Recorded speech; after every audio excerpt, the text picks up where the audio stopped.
बिस्मिल्लाहिर्रहमानिर्रहीम। अस्सलामु अलैकुम वरहमतुल्लाहि वबरकातुहू। डेली मोहम्मद चैनल की तरफ से आज मैं अपने दोस्तों को रसूल अल्लाह सल्लल्लाहु अलैहि वसल्लम का एक फरमान बताऊंगा कि बेहतरीन और बदतरीन औरतें कौन हैं। उससे पहले मैं अपने दोस्तों से गुजारिश करूंगा कि हमारे इस चैनल को आपने ज़रूर सब्सक्राइब करना है ताकि डेली आप तक अच्छी अच्छी वीडियो पहुँच सके। तो शुरू करते हैं। बिस्मिल्लाहिर्रहमानिर्रहीम।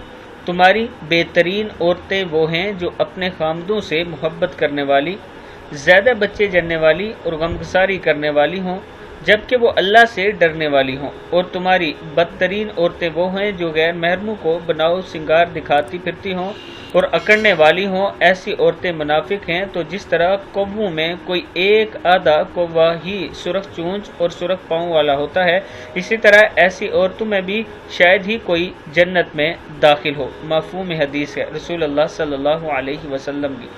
किताबों के हवाले ये नीचे मौजूद हैं, आप देख सकते हैं। यानी वो औरतें अच्छी हैं जो अपने खामद की फरमाबरदारी करती हों, उसकी हर बात मानती हों, अल्लाह से डरती हों, बच्चे ज़्यादा जनती हों।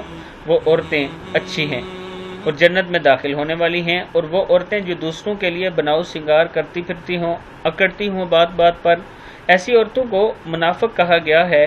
और फिर इसकी मिसाल ऐसे दी गई है कि जैसे कौवों में कोई एक आधा कौवा ही ऐसा होता है जिसकी चोंच और इसके पाँव सुरख होते हैं, इसी तरह इन औरतों में भी कोई एक आधी औरत ऐसी होगी जो जन्नत में शायद दाखिल हो सके। ये रसूल अल्लाह सल्लल्लाहु अलैहि वसल्लम के हदीस का मफ़हूम है।